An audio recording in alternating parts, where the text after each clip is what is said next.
My name is Leo. I am 7 years old, and after last night, I know I am not safe anymore. I heard breathing behind me, not close, not loud, but inside my room. A soft voice whispered, "Part of you is already mine." I was too scared to move. My hands were shaking. My legs felt heavy. I ran to my parents' room and cried. They checked my room, but they saw nothing. They told me it was a dream and took me back to bed. But I knew it was not a dream. I could still feel something watching me. When I woke up, something was strange. My toys had changed. My red car looked old, like a toy from a long time ago. My favorite book had a different cover. My alarm clock was not mine. It looked like something from another house. It felt like my room was not fully in my time anymore. On the wall, someone had written, "He is close."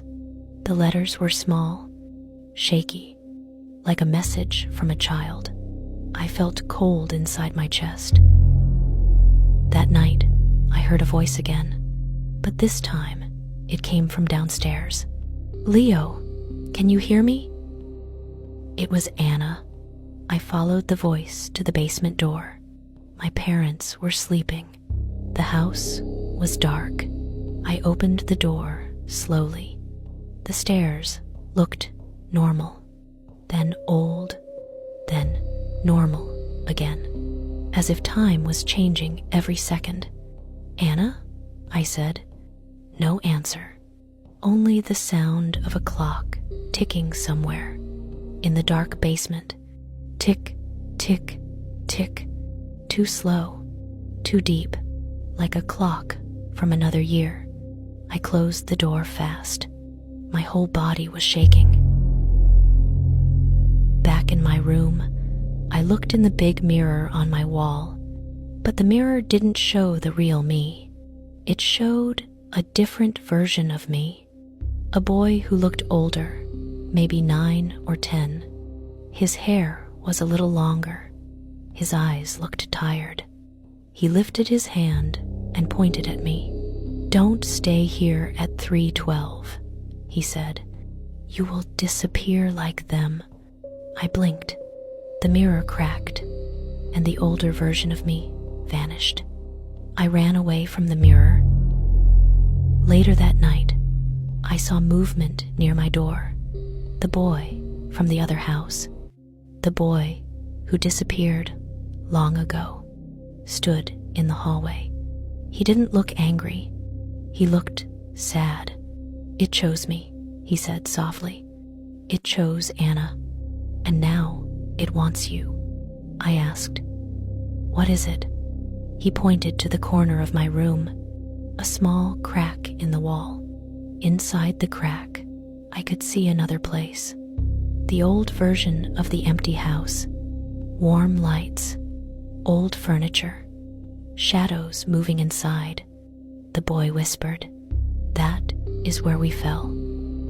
Then he disappeared.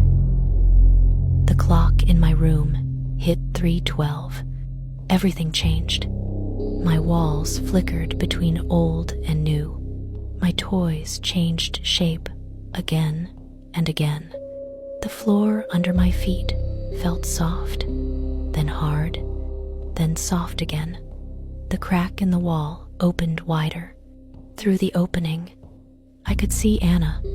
She stood inside the old house.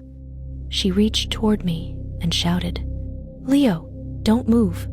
A deep voice whispered from the dark, "Come here, Leo." It was not a human voice. It was not from any time I knew. My room and the old house were pulling together, like two magnets. The floor under me opened. Half of my body slid toward the crack, toward the other time. A cold hand grabbed my arm. It was the lost boy. He tried to pull me back, but another hand, a darker, stronger hand, pulled me from the other side. "Leo, "Choose," Anna screamed. "Stay in your time." I tried. I used all my strength, but I felt myself slipping. My parents opened the door at that moment. They heard me scream, "Mom!" The room flashed with bright, white light, and when the light stopped, I was gone. My room was empty. My bed was cold. The crack in the wall had closed. On the floor, there was only one thing, my toy camera, but it was old. Old like it came from another year. The screen turned on by itself, and my parents saw me inside it. I was standing in the old house, the house across the street, trying to reach them. Then the screen went black. After Leo disappeared, the old house across the street stayed dark. No movement, no lights, no sound. His parents searched everywhere.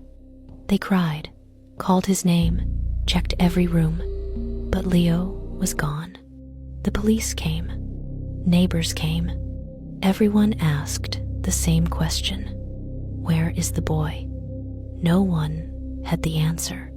That night, Leo's father sat alone in the living room. He held Leo's old toy camera in his hands. Suddenly, the camera turned on again. A soft voice came from the speaker. "Dad, can you hear me?" The father froze. He whispered, "Leo?" The screen flickered. For a moment, he saw Leo standing in the old house. But Leo looked different. His clothes weren't the same. His hair was longer, and he looked like he had been there for a long time. "Dad," Leo said, "don't come to the house. Don't look for me." "Leo, where are you?" the father cried. Leo shook his head. "It's not just Anna and the other boy," he said softly. "There are more children here. Many more. They all fell into the wrong time." The father covered his mouth. He felt his chest break. Leo looked behind him, scared. I think time is trying to fix something, and it's using us." Then Leo whispered, "Dad, I'm not in the past. I'm not in the future. I'm in the part that doesn't belong anywhere." The father shouted, "Leo, come back!" But Leo stepped backward, as if pulled by invisible hands, and before the screen went black, Leo whispered one last thing. "Dad, I saw myself disappear, and I think you will disappear next." The camera shut off. The father dropped it, and the lights in the old house turned on again.